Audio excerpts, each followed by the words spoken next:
Okay, no intro as always. Today I'll be covering how Astartes don't make much sense in 40k, how they are too weak and ineffective for the amount of time and effort you have to put in to create them. Bear in mind, I'll be talking about the Astartes from the newer war being anything less than 9 to 10 years old. In the older war they were scaled relatively decently, but they have just been nerfed into the oblivion in the newer books due to Games Workshop wanting the setting to be more realistic. Okay, I'll stop yapping, let's just get into it by power scaling new Astartes real quick. As to be generous to them, I shall be using upper estimates of their strength, but do bear in mind that they are most likely not as strong as I say. With that said, their max lifting strength would be roughly 10 tons in armor, of course. Without it, you could probably cut it in half.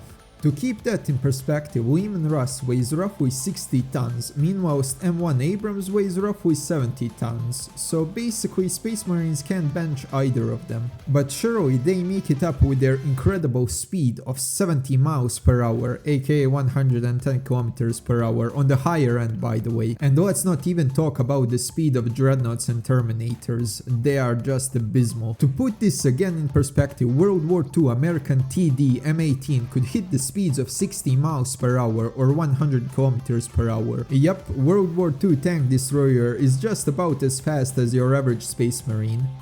Okay, I can already hear some people commenting how this ain't a fair comparison because M18s can't move over broken terrain like mountains or swamps like Astartes can. To which I say, yeah, fair point, but Hellcats are also not even 1/1,000,000th of the cost of your average Space Marine. Later on in the video we shall estimate the cost of a Space Marine, and let me tell you right now, they ain't cheap.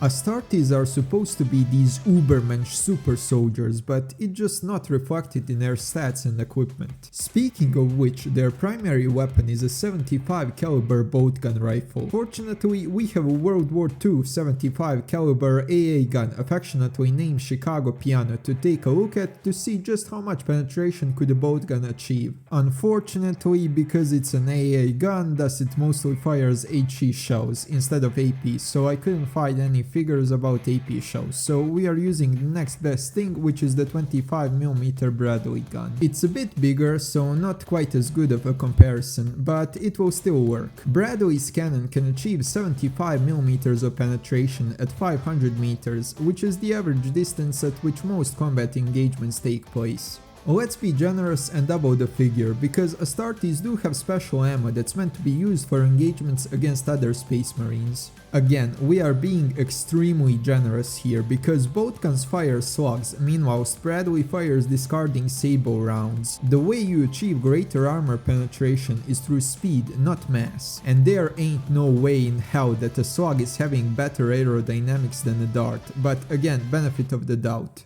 Basically, both guns have a penetration value of 150mm at 500 meters. Okay, next, if both guns can penetrate Astartes armor as is shown in the lore, then it's only reasonable to say that the Astartes effective armor value is somewhere from 100 to 175mm. Probably being greater at chests/shoulders and weaker when it comes to their arms and legs. There are also several weak spots not protected by plate. Again, for reference, M1 Abrams frontal armor varies from 400 to 600mm and side armor anywhere from 150 to 300mm. These are the planet conquerors, the finest humanity has to offer. I'd bet good money that on an open field such as in Ukraine, 3 or 4 US tank divisions could probably wipe the floor with an entire Space Marine chapter, and I can already see some people again trying to comment that the tanks wouldn't be able to hit them because they are moving at 70 miles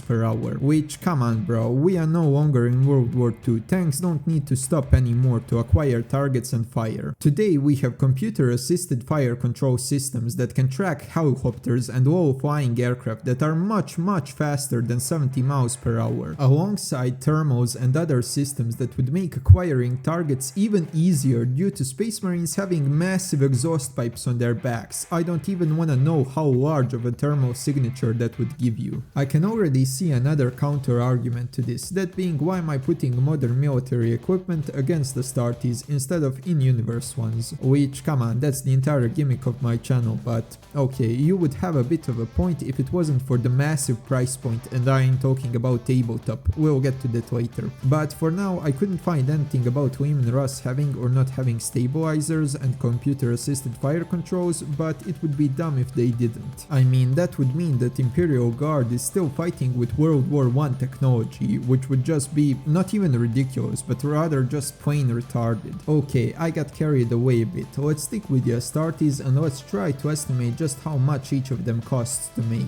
We shall take Ochamar during the Great Crusade as an example. Ochamar consisted of 500 worlds. We shall say that each of these worlds has the same GDP as Earth. Obviously this is not true, it would be much higher due to 30k having better manufacturing techniques and hordes upon hordes of servitors, but for this scenario it will do. GDP of today's Earth is roughly 88 trillion, so 500 worlds times 88 trillion equals to 44 quadrillion. Okay, now that we know what GDP of the Ochamar realm is, we gotta figure out just how much do they spend on defense. USA spends roughly 3 to 4% of its GDP on defense. We'll say that Ochamar spends 10% due to almost always being at war or preparing for the next one, meaning they spend roughly 4.4 quadrillion on defense. But of course not all of this goes to the Astartes. Ochamar has a fleet alongside guard and PDF elements, so let's say that the Astartes only get 1/3 of the budget. During the Great Crusade, Ultramarines fielded 200,000 Spacemarines. Let's say that each and every year they had to replace all 200,000 Astartes. Now realistically this wouldn't be the case, but let's stick with it. So let's divide 1.4 quadrillion by 200,000, and by doing it we get that each Spacemarine costs roughly 7.3 trillion. Again, to give you some perspective, most modern jet F-35 costs only 100 million per plane, meaning you could have 73,000 F-35s for the price of one, I repeat, one Space Marine. For reference, USA only has about 2,000 F-35s. You could have 1.8 million M1s or 733,000 A-10s. I mean, who do you think is gonna win? One buffed guy or more tanks than there are blades of grass in your backyard? Okay, that would be it. I could talk more, but I got other things to do, so if you like this video, smash like and subscribe, comment down below if you agree or disagree, and I hope you have a nice day. Goodbye.